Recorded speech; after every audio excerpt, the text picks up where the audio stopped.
In a quiet town where dreams rise like morning smoke, two sisters, one bold as fire, the other calm as water, find their hearts tangled around the same man. When love turns into rivalry and secrets spill into the open, family bonds tremble, choices sharpen, and only one truth remains.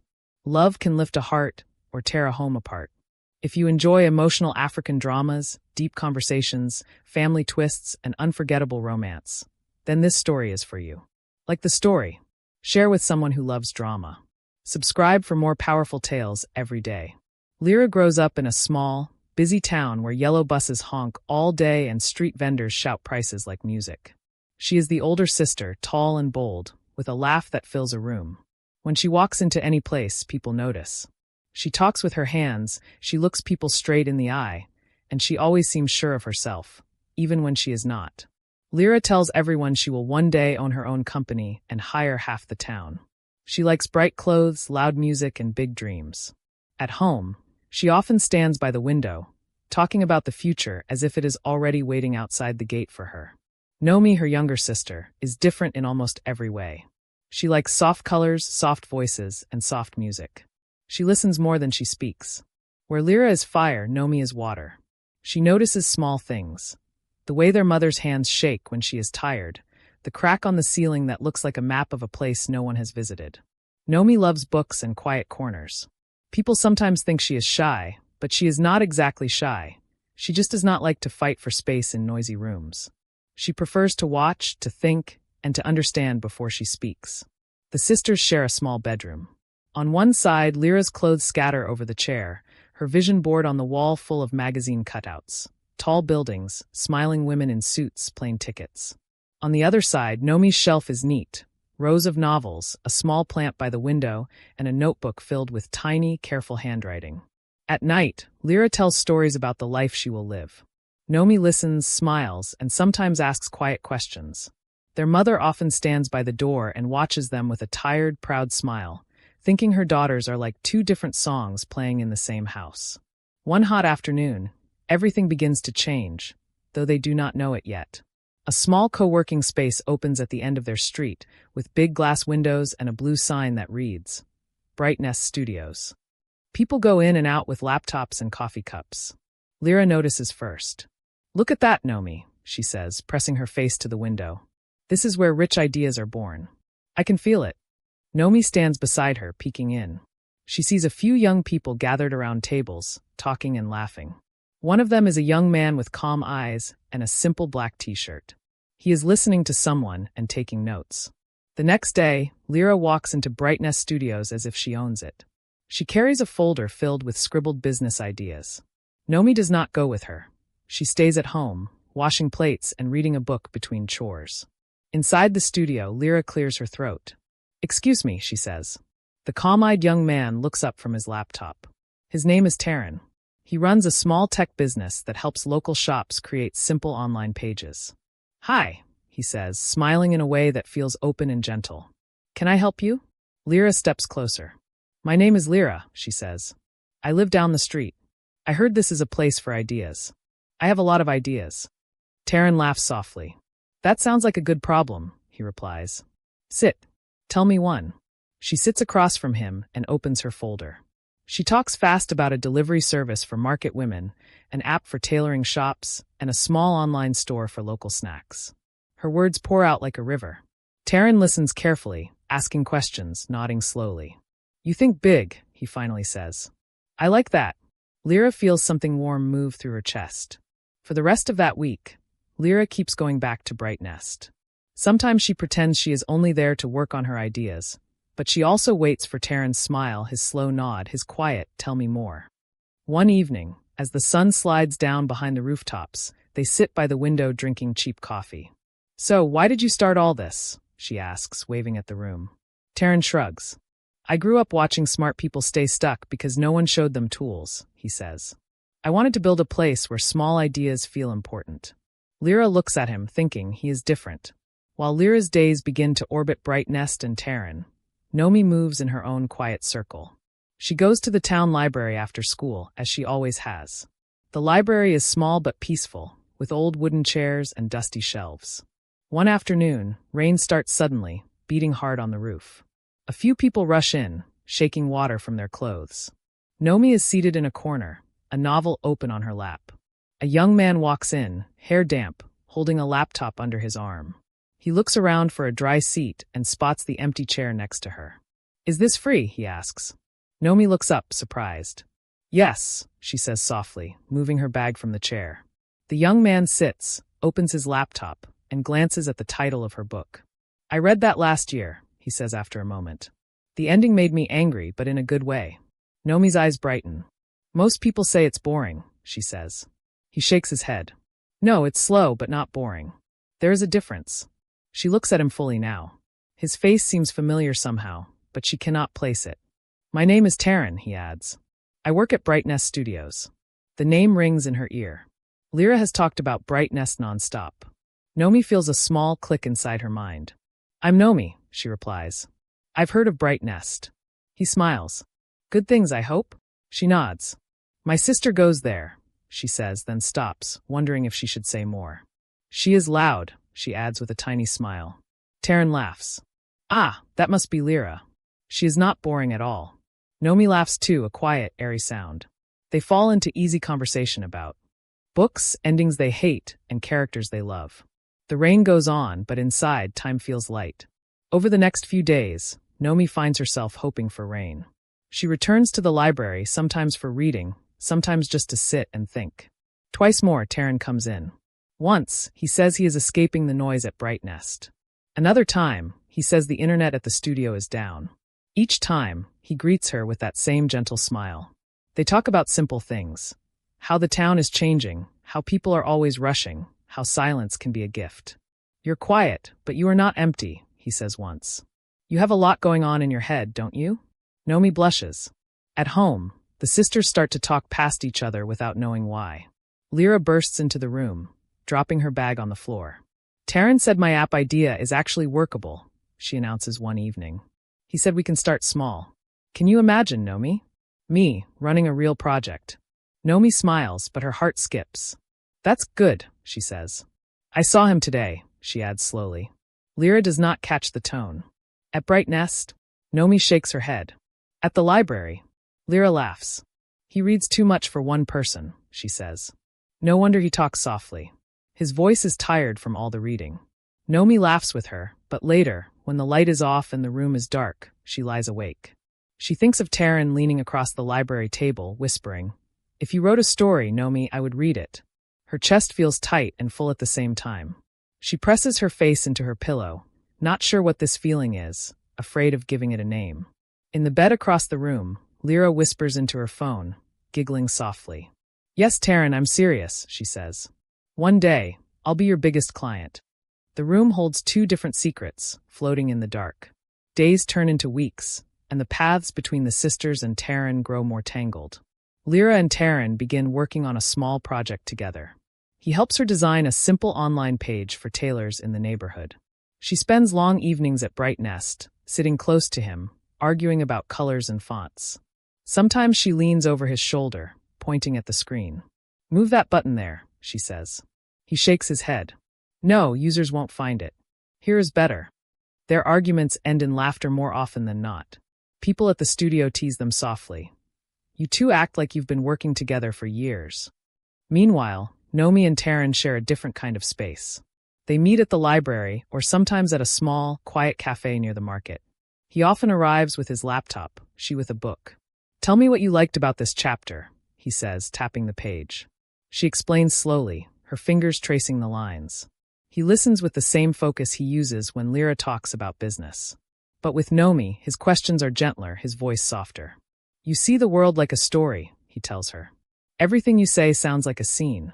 She looks away, her heart beating fast. Taryn is not a bad person, but he is careless with his own heart. He feels alive when Lyra talks about building something big. Her fire energizes him. He also feels calm and understood when Nomi talks about quiet things. Her softness rests him. In his mind, it is like having two different windows open to the same sky. He does not stop to think about what it means. He tells himself, "I am just helping them in different ways." Still, he finds himself saving Lyra's voice notes and replaying Nomi's soft laughter in his head. He does not ask himself which one he is really falling for. One Sunday afternoon, their mother announces that they will host a small birthday dinner for an uncle. "Invite your friends," she says. "But not too many. I don't want the house to fall down." Lyra's eyes light up. "I'll invite Taryn," she says at once. "He has helped me so much. He deserves real jollof." Nomi feels her stomach twist. "He is busy," she says quickly, then regrets it. Lyra shrugs. "I'll still ask." She sends Taryn a voice note, her tone playful. "If you don't come, I'll cancel our whole project," she threatens jokingly. He laughs through the phone and agrees to come. Later that same day, Taryn sees Nomi at the cafe. She is alone, stirring her drink slowly. He sits down opposite her. "So," he says, smiling, "I heard there will be jollof at your house next Sunday." Nomi blinks. "She told you already?" she asks. He nods. "Lyra doesn't waste time," he replies. "She ordered me to attend." Nomi's lips curve slightly. "Are you coming because she ordered you?" she asks quietly. "Or because you want to?" Taryn pauses, watching her. "Because I want to," he says at last. "Your house feels like a place I want to know." The words make her chest feel light and heavy at once. The week before the dinner feels strange for Nomi. At home, Lyra is full of excitement. She spends hours choosing a dress, planning jokes, and rehearsing stories she will tell Taryn to make him laugh. "I want him to see me outside the studio," Lyra says, smiling at her reflection in the mirror. "I want him to see I'm not just ideas. I'm also a whole package." Nomi sits on the bed, folding clothes, feeling invisible. She tells herself he is Lyra's friend. Maybe that is all he is meant to be. But every time she remembers his soft voice saying, "Because I want to," a small hope refuses to die. On the day of the dinner, the house is full of good smells and busy sounds. Their mother moves around the kitchen, stirring pots and tasting stew. "Nomi, set the table," she calls. "Lyra, sweep the front yard. We don't want your uncle thinking we live in the bush." The sisters move around each other like dancers in a pattern they have known for years. But under the surface, something new sits between them, heavy and quiet. Nomi lays plates carefully, her hands steady but her mind racing. Lyra hums a song as she sweeps, then stops to check her hair in the front window. As evening nears, the sky turns soft orange. The first guests arrive, laughing and greeting loudly. Uncles clap each other on the back. Aunts carry bowls of food to the table. Children run through the house like small storms. Lyra stands by the gate in a deep green dress, her hair wrapped in a stylish scarf. She keeps glancing down the street. When she finally sees Taryn walking toward the house with a simple gift bag in his hand, her heart jumps. "He came," she whispers. She straightens her shoulders, fixes her smile, and calls out, "Taryn, over here." He looks up and his face lights up. Nomi watches from the sitting room window. She sees Taryn step into the compound and hand Lyra the gift bag. Lyra throws her head back and laughs at something he says. They look good together, Nomi thinks, like two bright colors that match. She presses her fingers against the window frame, feeling a sting she cannot quite describe. When their mother calls, "Nomi, come greet the guests," she takes a deep breath and steps away. She walks into the yard, forcing her face into a small, polite smile. The moment Taryn sees her, his expression shifts into something warm and familiar. "Nomi," he says. "Hi." Lyra looks between them. "You two know each other well now, she jokes. "Library partners." Her tone is light, but her eyes narrow slightly, curious. Taryn laughs. "Your sister is the reason I respect quiet people now," he says. She makes silence look powerful. Nomi looks down, her cheeks hot. "He is exaggerating," she murmurs. Lyra hooks her arm through Taryn's. "Come," she says brightly. "Let me show you the chaos that is my family." As she leads him away, Nomi stands alone for a moment, watching their backs. She feels, for the first time, a sharp wave of something close to jealousy. Inside the house, the evening unfolds like a long, colorful cloth. People eat, talk, and laugh. Music plays from a small speaker in the corner. Taryn sits at the table between Lyra and Nomi. Lyra tells loud stories about Bright Nest, about ideas gone wrong and ideas gone right. Taryn laughs, nods, and adds details. She once tried to convince a tailor to accept payment in mangoes for 2 weeks, he says. Everyone laughs, including Lyra. It would have worked, she insists. People love mangoes. Nomi watches them, smiling softly, adding quiet comments now and then. She notices the way Taryn's eyes move, how they sometimes rest on Lyra, sometimes drift to her. At one point, The power goes out and the room falls into darkness. People shout and laugh. Someone lights candles. In the soft yellow glow, the room feels smaller, more intimate. Taryn leans back in his chair, looking at the sisters. "You two are different," he says, his voice low. "But I feel like I've known both of you for a long time." Lyra grins. "Of course," she replies. "We are unforgettable." Nomi's heart beats faster. She wonders what he truly means. For the first time, Taryn feels a faint unease in his chest, a tiny voice saying, "Be careful." He ignores it, smiling at both of them, not knowing that the real storm has not even begun. When the power returns with a sharp flicker, Lyra claps loudly. "Finally," she announces. "Now everyone can see my beautiful face again." The room erupts in laughter. But Taryn's gaze drifts toward Nomi for a brief moment, catching her watching him. Their eyes meet, and something passes between them, something soft, unsure, and dangerous. Nomi looks away quickly, pretending to adjust a candle on the table.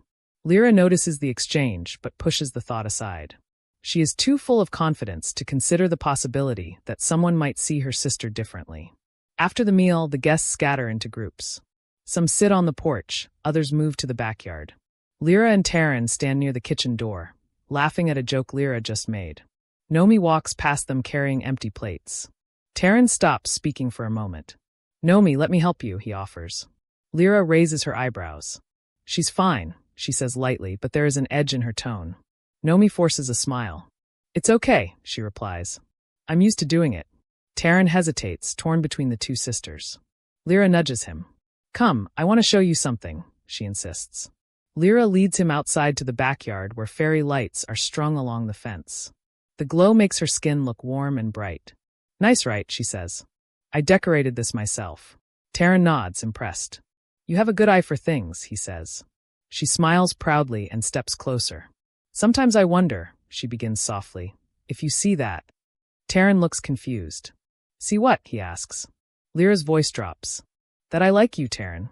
More than just a business partner." The words catch him off guard. He swallows. "Lyra, you're amazing," he begins carefully. "And I enjoy working with you. But I think we should take things slow. I don't want to hurt anyone." Her smile fades slightly. "Hurt who?" she asks sharply. Taryn hesitates again, too long. Lyra's eyes narrow. "Is it Nomi?" she asks quietly. "You look at her sometimes like she's a secret you want to keep." Taryn shakes his head. "No, it's not like that," he says quickly, but his voice lacks conviction. Meanwhile, Nomi waits inside the kitchen, pretending to wash dishes. Her hands move, but her mind is elsewhere. She hears footsteps behind her. When she turns, Taryn is standing there alone. Her breath catches. "Are you okay?" she asks softly. He exhales slowly. "I think I just complicated everything," he says. Nomi frowns. "What happened?" Taryn leans against the counter, his voice low. "Lyra told me she likes me." Nomi's heart drops like a stone into cold water. "Oh," she whispers. "What did you say?" Taryn rubs his forehead. "I told her we should go slow. I didn't want to lie." Nomi feels a trembling inside her ribcage. "She will be hurt," she murmurs. Lyra doesn't like rejection. Taryn looks at her. "I didn't reject her," he says quietly. "I'm just confused." Nomi hates the hope rising in her chest. She steps back. "You should be clear with her," she says firmly. "Don't leave her guessing." Taryn nods slowly, studying her face. "And what about you, Nomi? Are you guessing too?" Before she can answer, Lyra walks in. Her eyes move from Taryn to Nomi like a sharp blade. "So this is where you two are hiding," she says, forcing a smile. The air becomes stiff. Taryn straightens. "We were just talking," he explains. Lyra's smile tightens. "Talking," she repeats. "You talk a lot, don't you?" Nomi looks down, gripping the sink. Lyra walks up to her. "Nomi, stay away from him," she whispers sharply. "Please." Then she walks out. That night, the sisters lie in their beds, both awake but silent. The darkness feels heavy. Lyra stares at the ceiling. "Nomi," she finally whispers. "Do you like him?" Nomi's breath stops. "No," she lies, her voice trembling. "I don't." Lyra turns to face her. "Good," she says stiffly. "Because I won't let a man come between us." Her words land like stones. Nomi pulls the blanket up to her chin, swallowing tears she does not want to feel. In the days that follow, Lyra becomes clingy with Taryn, sending him long voice notes, visiting Brightness more often, insisting on meetings. She tries to prove that she is the right choice. Taryn grows uneasy. He tries to focus on work, but guilt creeps into his thoughts. He thinks of Nomi laughing softly over a book, of her calm presence, of her gentle questions. The contrast becomes stronger every day. He feels pulled in two directions, stretched thin. Nomi withdraws into herself. She stops going to the library. She avoids the cafe. She tells their mother she is tired, even when she is not.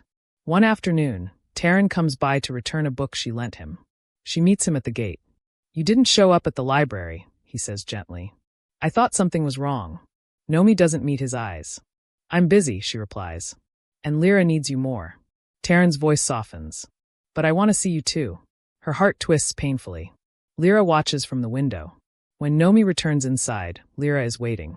"Why didn't you tell me?" she demands. "Tell you what?" Nomi whispers. "That he comes here for you," Lyra snaps. "You think I didn't see the way he looks at you? Why would you let me make a fool of myself?" Tears fill Nomi's eyes. "I didn't ask him to come," she says. Lyra's voice cracks. "You should have told me you liked him. I trusted you." The fight becomes sharp, full of years of unspoken comparisons. "People always notice you first," Nomi cries. "You walk into a room and everything bends toward you. For once, just once, I wanted something for myself." Lyra freezes. "So you do like him?" Nomi covers her face, unable to speak. Lyra turns away. "Then it seems we have a problem," she whispers. "Because I'm not stepping aside." Their mother senses the tension but cannot understand it. She keeps asking, "What is wrong with you two?" But they both give excuses. Taran tries to reach out to both sisters, but every attempt seems to make things worse. One evening, he sends a message to both of them asking to meet. "I need to talk to you," he writes. Lyra replies immediately. Nomi doesn't reply at all. They meet under a large mango tree near Bright Nest. Lyra arrives dressed beautifully, determined to win. Nomi comes reluctantly, her eyes red but steady. Taran stands before them, looking tired. "I didn't plan for any of this," he begins. Lyra interrupts, then chews. "Right now." Nomi flinches at the harshness. Taran sighs. "I can't choose like that. It's not fair." Lyra steps closer. "You already did," she says coldly. "Your eyes choose for you." Taran turns to Nomi. "Nomi, I feel something for you. Something real. Something quiet but strong." Lyra's breath catches. He continues. "You understand parts of me I didn't know needed understanding." Nomi shakes her head. "Don't say that," she whispers. "Not here. Not like this." Lyra clenches her fists. "So that's it," she says numbly. "I lose." "No," Taran says firmly. "This isn't a game. This isn't winning or losing." But Lyra is already trembling with anger and heartbreak. "You made me believe I had a chance," she says. "You let me dream." Taran steps forward. "I cared for you. Truly. But not the way you wanted." Lyra laughs bitterly. "And you cared for her more." Nomi wipes her eyes, unable to lift her head. Lyra turns to Nomi. "Look at you," she whispers. "You didn't even fight. You just stood there as if you were innocent." Nomi sobs. "Lyra, please," but Lyra steps back. "I can't forgive this. Not now." Then she walks away, leaving Taran and Nomi standing under the mango tree as the sun bleeds into the horizon. For weeks, Lyra avoids home. She stays at a cousin's place, telling her family she is busy with work. Their mother grows worried. "You two argue one day, and suddenly she moves out," she scolds Nomi. Nomi takes the blame silently. Her sleep becomes thin, her appetite weaker. She feels as though she is wearing guilt like heavy clothing. Taran tries to check on Lyra, but she blocks his number. He finally stops trying, understanding she needs distance. Instead, he visits Nomi gently, slowly, giving her space. One afternoon, they walk by the river. He says, "I'm sorry for how everything happened." Nomi shakes her head. "It's not your fault alone," she says. "We all made mistakes." Taran looks at her with quiet intensity. "But I want to do things right now. With you." Back at her cousin's house, Lyra sits at the balcony every evening, staring at the street below. Anger begins to fade, replaced by sadness, then reflection. She remembers childhood moments with Nomi, reading together, sharing secrets, protecting each other from bullies. She whispers, "Is one man worth losing a sister?" The question haunts her. One evening, her cousin sits beside her. "You've been silent for weeks," she says. "What happened?" Lyra tells her everything. The cousin listens calmly, then asks, "Did he lie to you?" Lyra sighs. "No. Did Nomi betray you?" Lyra's eyes soften. No, she just felt something she didn't know how to say. The cousin nods. Then the only enemy here is pride. Lyra cries for the first time in days. Not for Taryn, but for the distance between her and her sister. I miss her, she admits. I miss us. The cousin places a hand on her shoulder. Then go home. Talk to her. The door will open if you knock. The next morning, Lyra returns home without warning. Nomi is in the kitchen cutting vegetables. When she sees Lyra, the knife slips from her hand. They stand in silence for a moment. Then Nomi whispers, I'm sorry. Lyra steps forward. Me too. Tears fall freely and without shame. They embrace tightly, holding on to years of shared love, pain, and memories. Their mother enters and stops in surprise. Finally, she sighs. I was tired of pretending not to notice anything. The sisters laugh through tears. Something broken begins to mend. Later that evening, they sit together on the bed like old times. Lyra speaks first. I won't stand between you and Taryn anymore. Nomi shakes her head. I don't want to lose you for anyone. Lyra smiles sadly. You won't. I promise. They talk long into the night about boundaries, honesty, and the need to protect each other better. The next day, Nomi invites Taryn to meet her outside their home. When he arrives, he looks nervous. Is everything okay? He asks. Nomi nods slowly. Yes. Lyra and I talked. Taryn lets out a relieved breath. I'm glad, he says. I've been worried. Nomi smiles faintly. So was I. They walk together through the neighborhood. Nomi stops beneath a tree and faces him. Before we continue, she says, I want things to be clear. No half-words. No confusion. Taryn nods. Agreed. She continues. If we choose each other, we must protect my family bond too. Taryn steps closer. I will never come between you and Lyra. Days turn into weeks again, but this time with peace. Lyra begins a new project at Bright Nest, focusing on her business dreams instead of romance. She grows stronger, wiser, calmer. Taryn helps her at times, but only professionally. Their connection becomes respectful, steady, and healthy. Nomi and Taryn grow closer too, slowly and sincerely. They visit the library again. They write small stories together. They sit by the river, watching fishermen cast nets at dawn. Every moment feels intentional. Taryn holds her hand one evening and says, This feels right. Nomi nods. Yes, it does. One Sunday, Lyra organizes a small dinner. This time intentionally simple. She invites Taryn too. When he arrives, he greets both sisters warmly. Lyra smiles at Nomi. He sits next to you today, she jokes. Everyone laughs. The tension is gone, replaced by a bond stronger than before. During the meal, their mother leans toward Lyra. I'm proud of you, she whispers. Not because you let go, but because you grew. Lyra's eyes soften. I learned something important, she says. That love should not destroy what was never broken. Later that night, Nomi steps onto the porch for fresh air. Taryn joins her. Your family is wonderful, he says. She smiles. Messy but wonderful. He takes her hand. We're starting something new, he murmurs. And I want it to be honest and gentle. She leans her head on his shoulder. We'll build it slowly. Inside, Lyra watches them through the window. Instead of pain, she feels peace. She whispers, she deserves happiness. Then she picks up her journal and writes her own dreams, hopeful and bright. A new chapter of her life begins too, one focused on herself.